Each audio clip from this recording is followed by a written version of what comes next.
محبت میں کبھی ایسا زمانہ بھی گزرتا ہے زباں خاموش رہتی ہے مگر دل روتا رہتا ہے. حیا آتی ہے تیرے سامنے میں کس طرح آؤں، نہ آؤں تو دل مستر کو پھر لے کر کہاں جاؤں.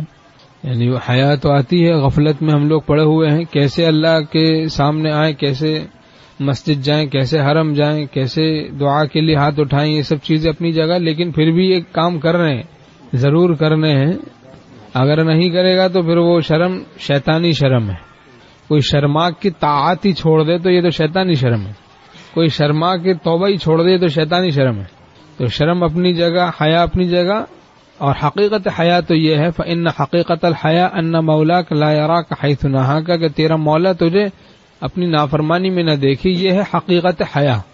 شرم اور حیا کی حقیقت کہ ہمارا مالک اور پالنے والا ہمیں گناہوں میں نہ دیکھے، اپنی نافرمانی میں نہ دیکھے.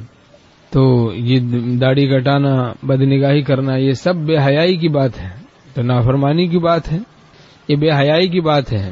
اور حیا والا بندہ وہ ہے کہ جو ہر وقت گناہوں سے بچنے والا ہے، چاہے وہ خوب کھائے، خوب سوئے، خوب ہنسے. ہمارے شیخ رحمۃ اللہ فرماتے تھے خوب کھاؤ، خوب سو، خوب ہنسو، کوئی دین میں کمی نہیں ہوگی، کوئی دل میں کدورت نہیں آئے گی، کوئی غفلت نہیں آئے گی.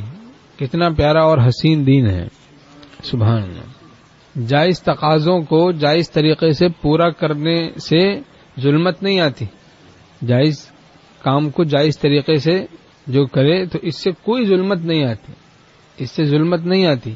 کوئی نامحرم عورت کو دیکھے گا ظلمت آئے گی، بیوی کو دیکھے گا کوئی ظلمت نہیں آئے گی.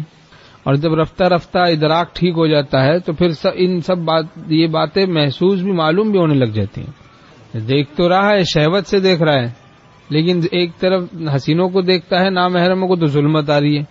بیوی کو دیکھ رہا ہے تو کوئی ظلمت نہیں آ رہی، کوئی نور میں کمی نہیں آ رہی، بلکہ اور دل میں نور آ رہا ہے، سرور آ رہا ہے کہ شکر کر رہا ہے کہ اللہ آپ کی عطا ہے.